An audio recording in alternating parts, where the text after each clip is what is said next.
Yo guys, what's up? After pretty much never playing World of Warcraft in the last 20 years, just trying it during alpha and then playing retail about 6 years ago in 2018, I finally get it. I started playing about a week ago and it's been a lot of fun. But the funny thing is, I never expected it was going to be that much fun. To be honest, it all started with an invite from Soda Popping and an offer by Blizzard to get 2 hours of sponsorship, like I mentioned in my previous video. But I knew there was a small chance that I would continue playing after the 2 hours. And, well, this happened. I've been playing pretty much every day. No, let's not lie. I've been playing every day for as many hours as I had, while slowly playing other games less and less. I'm sure it doesn't sound familiar, right? And yesterday I made a list of things to see how much I've gotten into World of Warcraft yet. Have I started sleeping less long? Yes. Have I been playing for longer than I intended? And have I been streaming for later? Yes. Have I had a twitch in my eye for the last 5 days right over here that has me overcompensating to try and make it go away? Yes. But all of it is worth it. It's been a lot of fun. Oh, and not even to mention how much extra practice I've had increasing the size of my bladder while not taking any breaks.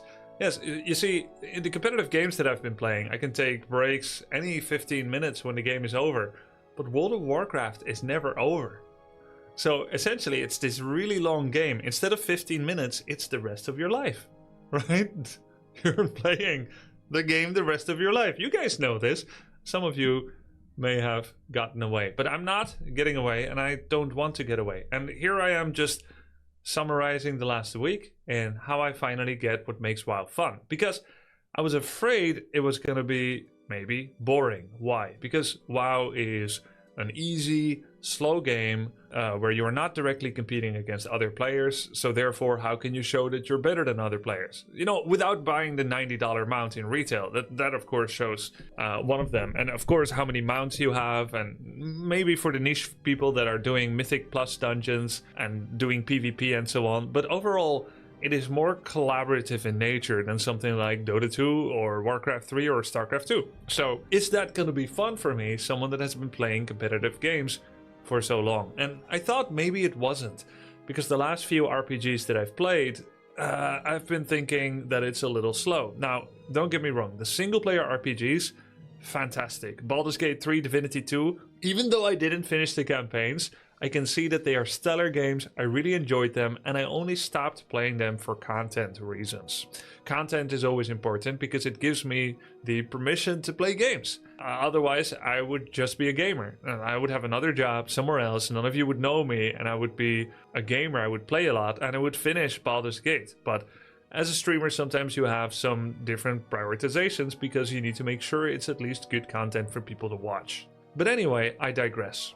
I was afraid I wasn't gonna like RPGs anymore because they would be too slow, but I like them, and I'll tell you why. So first, let's start at the beginning. I started playing my Warlock, which was an undead Warlock, and I'm playing in the guild OnlyFangs. OnlyFangs is this streamer collaboration initiative by, I believe it's by Misgift and Soda Popping, but for me it's associated purely with Soda Popping because I don't know Misgift, but I know Soda Popping, and he invited me. And this is the second year of it, and they held it last year, and they're holding it this year. So basically, in order to be part of the guild, you need to be a streamer with X amount of viewers or with someone else vouching for you. So basically, everybody in the OnlyFangs guild has been invited by someone, and it leads back to someone. I personally invited Dendy and Beastie Cutie, Soda Popping invited me, and that's how it trickles, and that's how people get into the guild.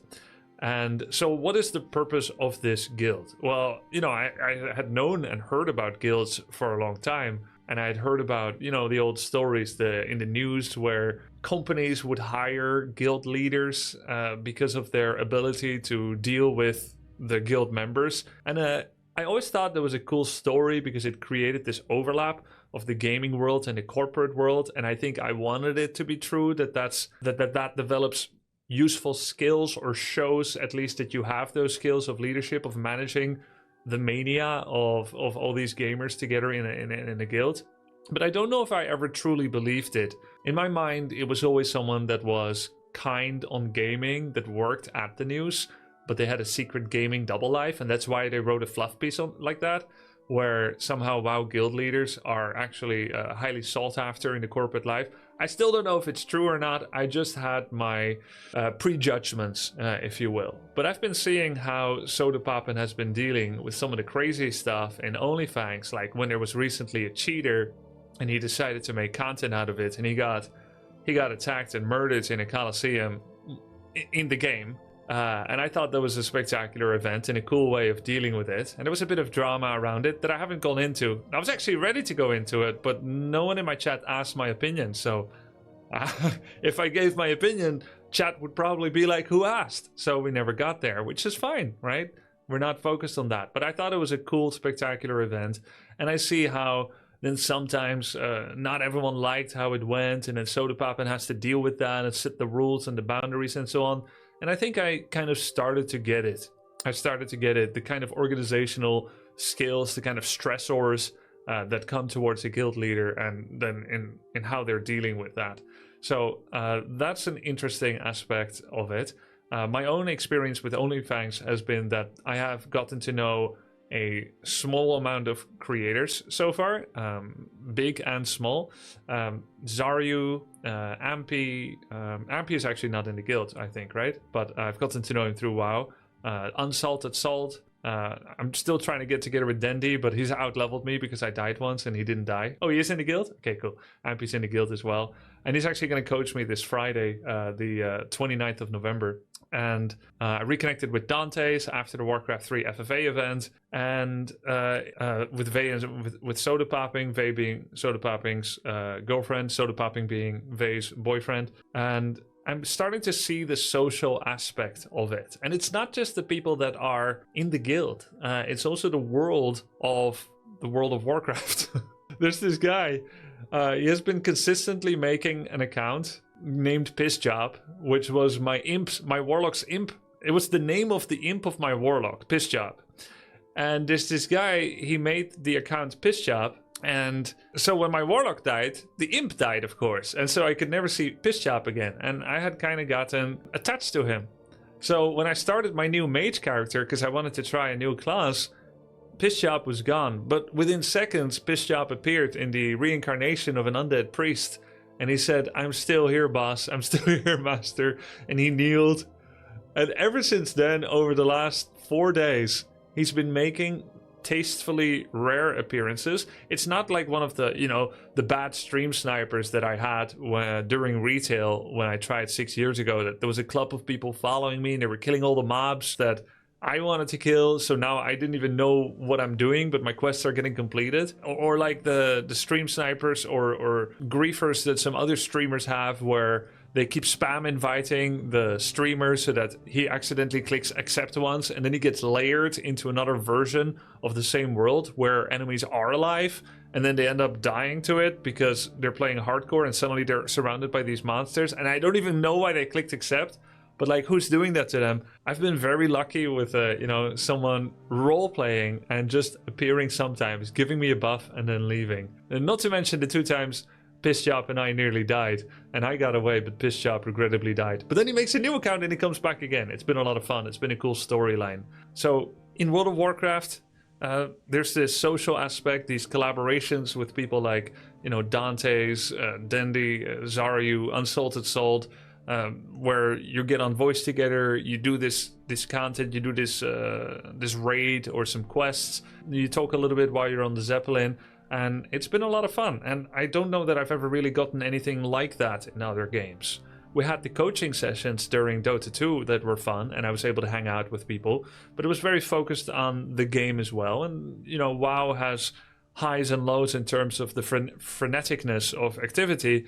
And because of that, you're able to talk about other things sometimes, which is a lot of fun. And I've always known that would be possible. I've heard so many stories about people that got into a relationship or made friends through WoW, but I've never really experienced it like that myself in a game like World of Warcraft.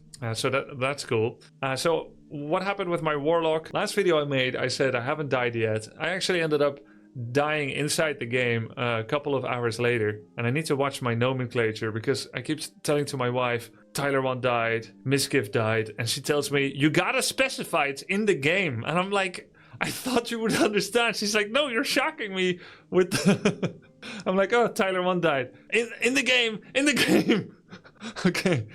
I mean, I thought it's obvious, no? No, but it's true. It makes sense. She's right. So my Warlock died. I didn't die. My Warlock died in the game because I was distracted, and that's when they get you, right? You're playing hardcore, and if you die, your character's over. If you die in the game, your character's done. You can't play again. That's why it's hardcore. But why did it happen? Well, my demon armor buff was off. I was in an area that I wouldn't have gone to otherwise. I was with 2 people, and the one guy had to eat some McDonald's. I respect that. And so I was temporarily alone. I should have been extra careful. I should be checking my buffs. I did the same thing I laughed about in other people, where I partially fought back against the creep that I was fighting against, and I partially ran away. It's like the perfect synchronicity of stupidity.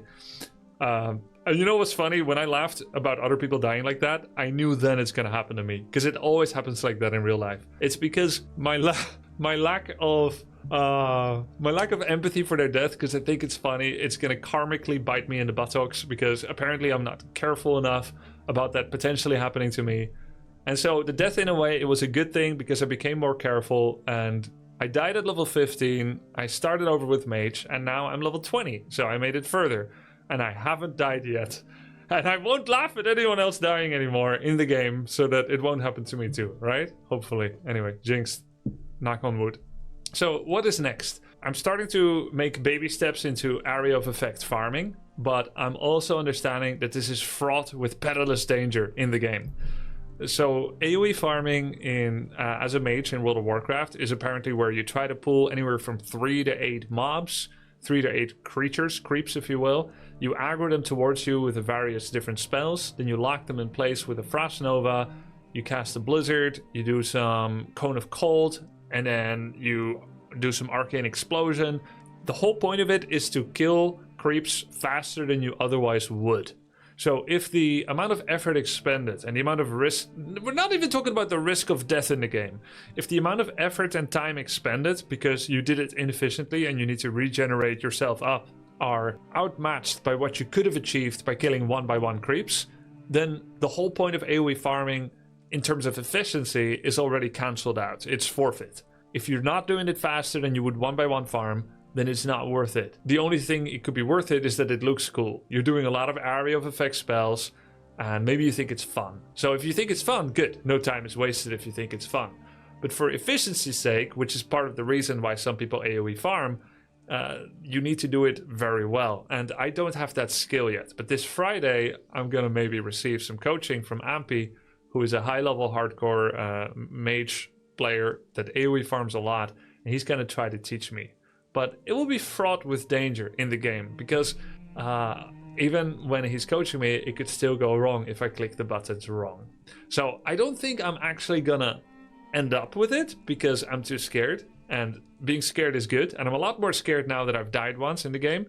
But I do want to try it out once. Now, at the moment, I'm only level 20, and he said I should come back to him when I'm level 22, so that's my goal over the next 2 days. I'm not using rested XP because rested XP is gonna spell out every step of the way where I should go, what I should be creeping, what I should be aware of, afraid of. And although I get some of that from Twitch chat as well, I prefer the dynamic where I'm interacting about those things with Twitch chat rather than following a manual step-by-step guide, at least for this first playthrough, right? I am just exploring my way through Azeroth in a more organic way. And that's been another point that has been very fun in World of Warcraft. Basically, finding my own way around, seeing beautiful different areas, hearing the music and whatnot. And it's been great. So I'm balancing my fear of death in the game with the joy of exploration, with the desire to find my own way. I'm occasionally connecting with other guild members or even strangers. And it's been a lot of fun. So I'm going to keep playing for now, and I'll update you again next time what is going to be happening. Hope you enjoyed this update about my experience with World of Warcraft. See you next time. Cheers.